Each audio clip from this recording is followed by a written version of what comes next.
अपना उत्तराखंड में आप सभी का बहुत स्वागत है और मैं हूं आपके साथ पेमनदीप। खबरों की शुरुआत करेंगे। सबसे पहले बात करेंगे चमोली की। चमोली से बड़ी खबर मिल रही है। यहां पर हाईकोर्ट के आदेश के बाद में बड़ी कार्रवाई की गई है। बद्रीनाथ हाईवे पर जोशीमठ में मारवाड़ी पुल के पास में जितनी भी दुकानें बनी थी उन सभी को प्रशासन ने हटा दिया है। यात्रा से पहले भी कारोबारियों को नोटिस दिया गया था और ढाबों को हटाने के लिए कहा गया था और आज इनको हटा दिया गया। हालांकि लोगों का कहना है कि उन्होंने 2 महीने का वक्त मांगा था लेकिन उनको मोहलत नहीं दी गई।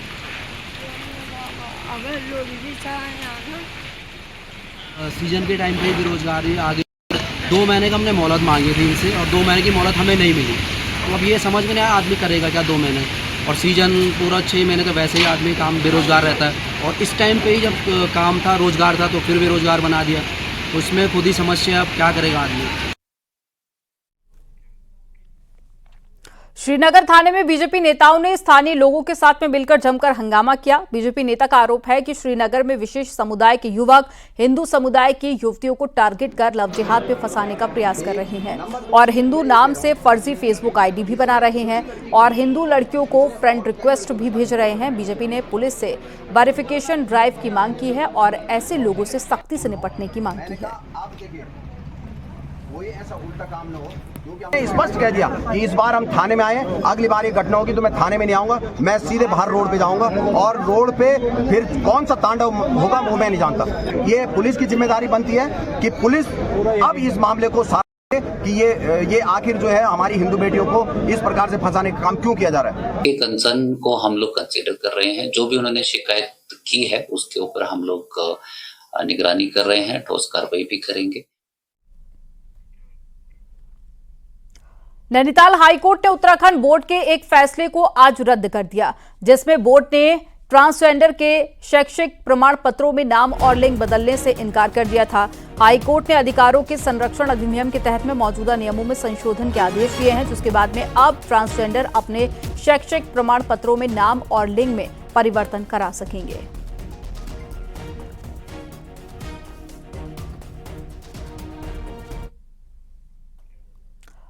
केंद्र सरकार की एजेंसी एनसीओएल और उत्तराखंड जैविक उत्पाद परिषद के बीच में एमओयू साइन किया गया। केंद्रीय सहकारिता मंत्री अमित शाह और साथ ही उत्तराखंड के कृषि मंत्री गणेश जोशी की मौजूदगी में ये करार साइन किया गया। इसके तहत में उत्तराखंड के उत्पादों को केंद्रीय एजेंसी में जगह मिलेगी और राज्य के किसानों को उत्पादों की अच्छी कीमत भी मिल सकेगी। उत्तराखंड के किसानों को जैविक उत्पादों के लिए अच्छा बाजार मिलेगा।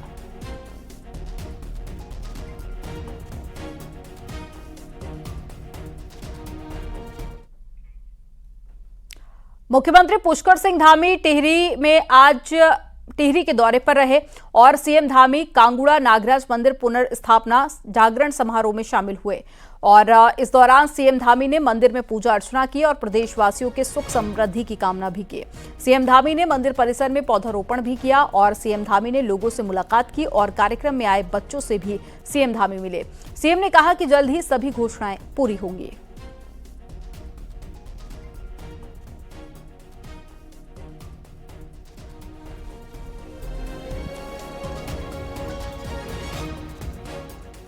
भगवान नागराजा को समर्पित रमणीय स्थल जल्द ही एक प्रमुख पर्यटन और धार्मिक स्थल के रूप में विकसित होने जा रहा है। 11 जून 2022 को मैंने यहां पर देवभूमि कांगड़ा को पर्यटन स्थल के रूप में विकसित करने की घोषणा की थी। अभी हमारे विधायक भी कह रहे थे बहुत सारी घोषणाएं पूरी हो गई हैं। और देहरादून से बड़ी खबर मिल रही है। कांग्रेस नेता काजी निजामुद्दीन को महाराष्ट्र में सह प्रभारी बनाया गया है। मंगलौर से कांग्रेस विधायक काजी निजामुद्दीन को महाराष्ट्र चुनाव से पहले बड़ी जिम्मेदारी दी गई है और महाराष्ट्र में सह प्रभारी बनाया गया है। वहीं उत्तराखंड में भी 2 नए सह प्रभारी बनाए गए हैं। प्रगट सिंह और साथ ही सुरेंद्र शर्मा को उत्तराखंड में सह प्रभारी नियुक्त किया गया है। तो एक बड़ी खबर आपको बता रहे हैं।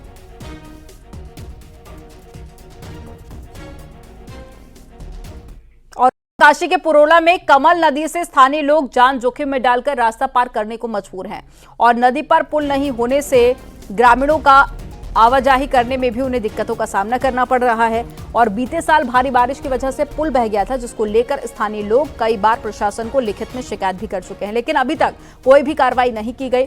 इस पुल से तलडा गांव समेत सुनारा, बिंगसी, थली गांव के लोग आते जाते हैं और पुल ना होने के चलते लोगों को दिक्कतों का भी सामना करना पड़ रहा है। वहीं प्रबंधन अधिकारी का कहना है कि पुल निर्माण के लिए एस्टीमेट शासन को भेज दिया गया है। स्वीकृति आने पर पुल निर्माण का कार्य शुरू किया जाएगा।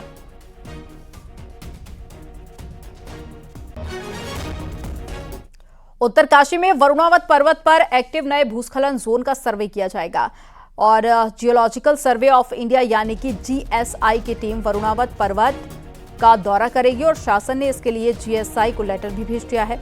ऐसे में उम्मीद है कि जल्द ही वरुणावत पर्वत जियो फिजिकल स्टडी भी की जाएगी, जिसके बाद में वरुणावत पर्वत का ट्रीटमेंट प्लान बनेगा। माननीय मुख्यमंत्री जी द्वारा निर्देश दिए गए हैं कि जो भी सक्षम एजेंसी हैं जो इस कार्य को कर सकती हैं उसको भेजा जाए, और उसी क्रम में टीएसडीसी का नाम सामने आया था, तो टीएसडीसी को चिट्ठी हमारी तरफ से जा रही है। आज टीएसडीसी से हम इसका स्टडी कराएंगे, फिर जो उपाय बताएंगे उसके अनुसार सुरक्षात्मक उपाय किए जाएंगे। उत्तरकाशी के वरुणावत पर्वत को लेकर आखिर क्यों सरकार और प्रशासन इतनी जल्दी हरकत में आ गया, तो इसकी वजह है वरुणावत का इतिहास, जो कि बेहद ज्यादा डरावना है। आपको रिपोर्ट दिखाते हैं, इसी से जुड़ी हुई।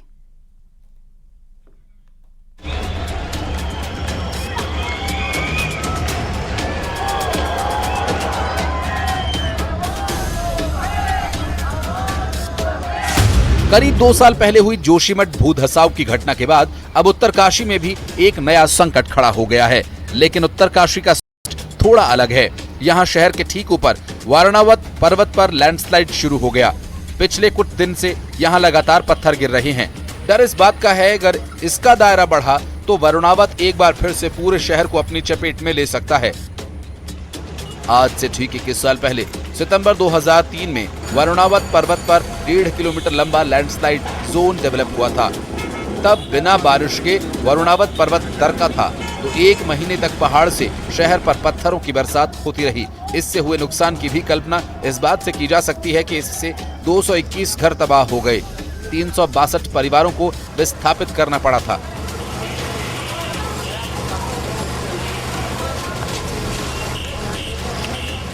तब तत्कालीन प्रधानमंत्री अटल बिहारी वाजपेयी ने इसके ट्रीटमेंट के लिए 282 करोड़ रुपए की घोषणा की थी। 21 साल बाद यही पर्वत अब दूसरे छोर से दरकने लगा है। अब वहाँ पर भी जो है कल अधिक मात्रा में रात को मलबा और काफी बड़े बड़े बोल्डर आए हैं। अब पीछे जो बैरिकेडिंग जिस समय वरुणावत आपदा आई थी उस समय की जो लगी हुई है उस पर वो काफी हद तक टिके है, और अब धूप लगने के बाद ही पता चलेगा कि क्या वो ऐसा तो नहीं कि कई बार जैसे पिछली बार पूर्व में हुआ था कि सूखने के बाद वो झरना शुरू होता है। तो हम तो यही चाहिए कि भविष्य में जो उस तरफ जितने अधिक हो सके पेड़ लगाए जाएं, ताकि जो है कहीं ना कहीं इन पेड़ों ने जो अभी वहाँ पर वर्तमान में है और जो बैरिकेडिंग जो हुई है उसने उस मलबे को काफी हद तक रोका है। वरुणावत पर एक्टिव हुए इस लैंडस्लाइड ने सरकार को भी चिंता में डाल दिया है। मुख्यमंत्री ने गुरुवार को सचिव आपदा को उत्तरकाशी भेजकर पूरी रिपोर्ट मांगी। निरीक्षण कर लौटे सचिव आपदा प्रबंधन ने अपनी रिपोर्ट में लिखा, वरुणावत का पहले का ट्रीटमेंट सुरक्षित है, लेकिन नए एक्टिव जोन में मलबा और टूटे पेड़ जमा हैं। लिहाजा ढलान के नीचे रह रहे परिवारों को शिफ्ट किया जाना जरूरी है। वहीं मलबा रोकने के लिए लोहे के एंगल्स और वायर क्रेट लगाने होंगे। इसके साथ ही जीएसआई से इसकी डिटेलिंग जांच भी कराने के लिए कहा गया।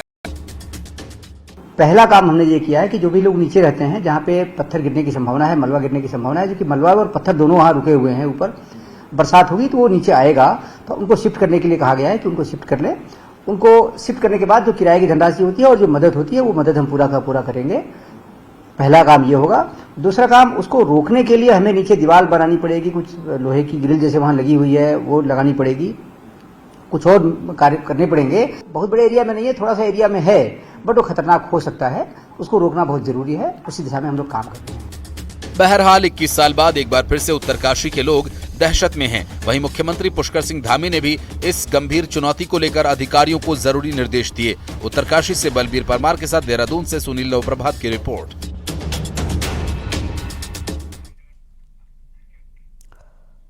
पौड़ी गढ़वाल से सांसद और बीजेपी के राष्ट्रीय मीडिया प्रभारी अनिल बलूनी ने म्यांमार समेत विदेशों में फंसे भारतीयों के परिजनों को ढांढस बंधाया। और कहा कि हम लगातार विदेश मंत्रालय के संपर्क में हैं। मंत्रालय इन देशों से संपर्क साधे हुए है और जल्द से जल्द ही सभी भारतीयों को सकुशल वापस लाया जाएगा।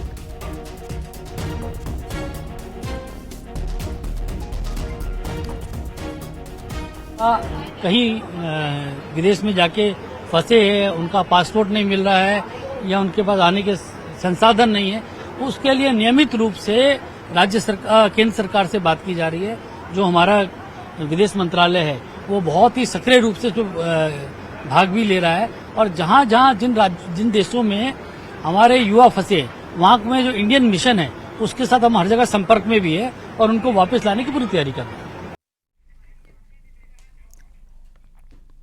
सांसद अनिल बलूनी आज ऋषिकेश पहुंचे और यहां पर परमार्थ निकेतन पहुंचकर मां गंगा का आशीर्वाद लिया और बलूनी गढ़वाल क्षेत्र के दौरे पर हैं और यहां पर परमार्थ निकेतन पहुंचकर स्वामी चिदानंद मुनि से मुलाकात की और क्षेत्र के विकास की बातचीत की।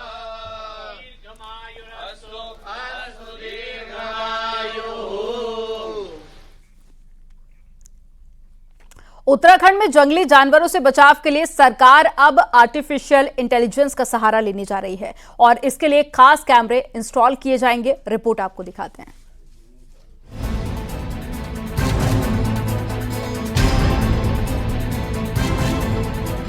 उत्तराखंड में गुलदार, बाघ, हाथी और भालू जैसे जंगली जानवर मुसीबत का दूसरा नाम बन चुके हैं। पिछले 24 सालों में करीब 1200 लोग इनके हमलों में अपनी जान गंवा चुके हैं और करीब 5,500 लोग घायल हुए हैं। अब इस संघर्ष को कम करने के लिए सरकार कई तरह के प्रोजेक्ट पर एक साथ काम कर रही है। प्रदेश भर में वन्य जीवों के लिहाज से संवेदनशील क्षेत्रों की मैपिंग की गई है। देश के तमाम राज्यों की स्टडी कराई जा रही है। 2 करोड़ के रिवॉल्विंग फंड की स्थापना की गई है। ह्यूमन वाइल्ड लाइफ कॉन्फ्लिक्ट जो है एक यहाँ पे उत्तराखंड में देखने को आती रही है, लेकिन अगर इसको मिटिगेट किस तरह से किया जा सकता है उसके लिए राज्य सरकार बहुत ही गंभीर है और हमने एक पिछले दिनों राज्य सरकार ने एक यहाँ 24/7 कॉल सेंटर भी स्थापित किया है। उसके लिए हमारे पास एक सेल की भी स्थापना की है। इसके अलावा जंगली जानवरों के हमले के लिहाज से संवेदनशील एरिया में आर्टिफिशियल इंटेलिजेंस युक्त कैमरे लगाने की तैयारी चल रही है। जानवर जैसे ही जंगल से निकलकर आबादी की ओर रुख करेंगे, ये कैमरा मोबाइल पर उनकी फोटो के साथ ही नोटिफिकेशन भेज देंगे। लाइफ लगभग 1 वर्ष की है और इसमें मोबाइल सिम के माध्यम से रिमोटली डेटा आप ट्रांसफर कर सकते हैं और ये AI की मदद से न केवल कोई फोटो खींचता है बल्कि जो खींची हुई फोटो है उसका ये वर्गीकरण करने में भी सक्षम है कि इस फोटो में जो दिखाई दे रहा है वो क्या वो आदमी है, क्या वो कोई वन्यजीव है, और अगर वन्यजीव है तो कौन सा वन्यजीव है जो प्रमुख वन्यजीव है। आर्टिफिशियल इंटेलिजेंस इनबिल्ट ये कैमरा ट्रायल के तौर पर कॉर्बेट पार्क में लगाए गए हैं। अगर प्रयोग सफल रहा तो पूरे प्रदेश में आबादी से लगे जंगल वाले एरिया में इन कैमरों को इंस्टॉल कर दिया जाएगा। न्यूज़ 18 के लिए देहरादून से सुनील नवप्रभात की रिपोर्ट।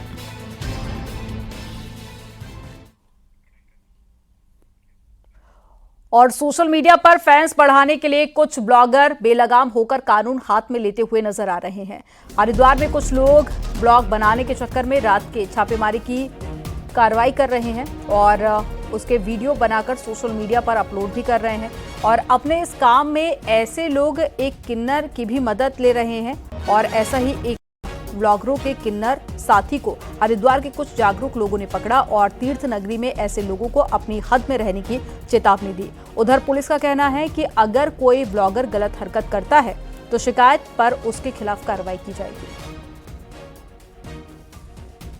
नहीं, बिल्कुल इसमें कार्रवाई की जानी चाहिए। अगर ऐसा कोई मामला संज्ञान में आया है तो आप तत्काल पुलिस को इस संबंध में अवगत कराएंगे और अगर किसी के द्वारा ये कार्रवाई की जा रही है, पुलिस इसमें तत्काल कार्रवाई करते हुए उसके खिलाफ कार्रवाई करेगी। उत्तरकाशी में यमुनोत्री धाम से एक सड़क पर यात्रियों के नाच गाने का वीडियो सामने आया है और शुक्रवार को यमुनोत्री राष्ट्रीय राजमार्ग कुथनोर के पास में मलबा आने के चलते बंद हो गया था रास्ता, जिसके बाद में श्रद्धालु सड़क खुलने के इंतजार में सड़क पर ही नाचने लगे और रोड करीब 3 घंटे तक बंद रहा और श्रद्धालु नाचते गाते रहे।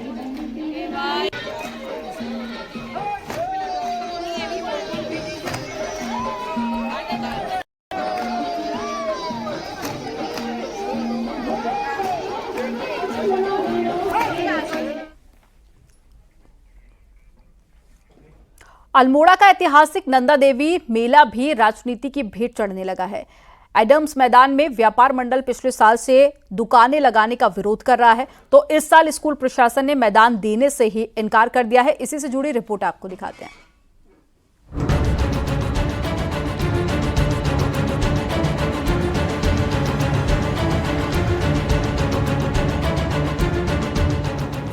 अल्मोड़ा में नंदा देवी का मेला पिछले 208 सालों से होता चला आ रहा है, लेकिन पिछले 5 सालों से इस मेले के रंगारंग कार्यक्रम का आयोजन एडम्स स्कूल के मैदान में भी होता आ रहा है। साथ ही मेले की कई दुकानें भी इसी मैदान में लगती है, लेकिन व्यापार मंडल ने मैदान में लगने वाली दुकानों का विरोध किया तो एडम्स स्कूल प्रशासन ने इस बार मैदान देने से इनकार कर दिया। हालांकि प्रशासन ने भी दखल दिया तो स्कूल ने लड़कियों की सुरक्षा का हवाला देकर मैदान में दुकानों और सांस्कृतिक कार्यक्रमों की अनुमति नहीं दी, जिसके बाद अब राजनीति शुरू हो गई है। बड़ा दुर्भाग्य है कि इस वर्ष कि हमें इस मेले के स्वरूप को बरकरार रखने के लिए उचित स्थान की उपलब्धि नहीं हो रही है।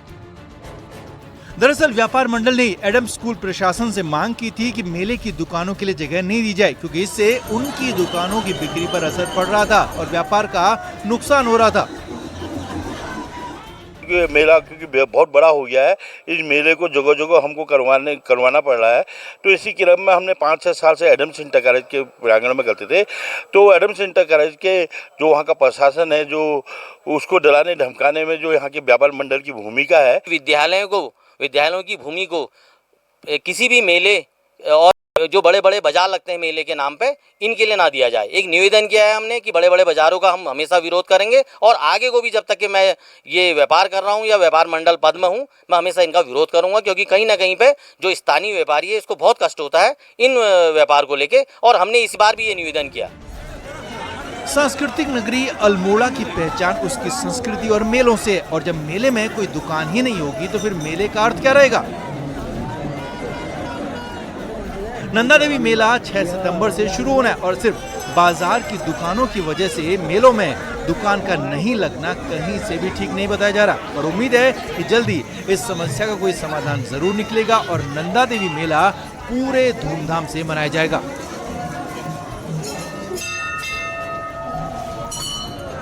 न्यूज़ 18 के लिए अल्मोड़ा से किशन जोशी की रिपोर्ट।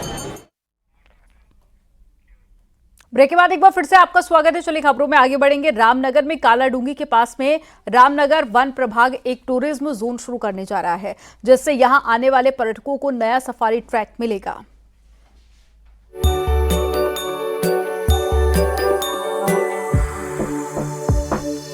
कालाडूंगी यूं तो जिम कॉर्बेट के गांव छोटी हल्द्वानी के लिए जाना जाता है और यहां हर साल हजारों पर्यटक जिम कॉर्बेट को जानने पहुंचते हैं। वहीं कई सैलानी जिम कॉर्बेट की किताबों को पढ़कर यहां उन जगहों को देखने के लिए भी आते हैं जिनके बारे में किताबों में लिखा है। ऐसे में वन विभाग यहां एक टूरिज्म जोन बनाने जा रहा है, जिससे स्थानीय लोगों में भी काफी खुशी है। कालाडूंगी में वन विभाग द्वारा कालाडूंगी से पौलगढ़ तक एक सफारी जोन खोला जा रहा है, जो 25 किलोमीटर लंबा है। इसके खुलने से यहाँ के युवाओं को रोजगार मिलेगा और युवा अपना रोजगार करेंगे, जिससे पलायन भी रुकेगा। वन विभाग यहाँ 21 किलोमीटर का सफारी ट्रैक डेवलप कर रहा है। साथ ही पर्यटकों को पूरे इलाके में घूमने की भी योजना है, जिससे पर्यटक जंगल के साथ जिम कॉर्बेट के पूरे इलाके को जान सकें। वहीं नए टूरिज्म जोन में सुबह शाम 30-30 जिप्सियां जा सकेंगी। बहुत सारे टूरिस्ट ऐसे भी आते हैं जो कॉर्बेट के बुक पढ़ के उसके इंस्पायर होके उसकी जगह जो उन्होंने लिखा है उसके एक्सपीरियंस करने भी आते हैं। तो ये एक नया टूरिस्ट ट्रैक बनेगा जहाँ पे कॉर्बेट हेरिटेज सफारी के नाम से बनेगा। ये स्टार्ट होगा पहले आपका छोटी हल्द्वानी, उनका जो गांव था वहाँ पे जाएंगे। गांव के बाद वो आयन फाउंड्री अभी डेवलप हो रहा है वहाँ पे नया, वहाँ पे उसका रिफर्बिश हो रहा है। जिम कॉर्बेट के गांव के पास बनने वाला ये टूरिज्म जोन को लेकर उम्मीद है कि वो पर्यटकों को अपनी ओर आकर्षित करेगा, जिससे इलाके में पर्यटन कारोबार भी बढ़ेगा। न्यूज़ 18 के लिए कालाडूंगी से गोविंद पाटनी की रिपोर्ट।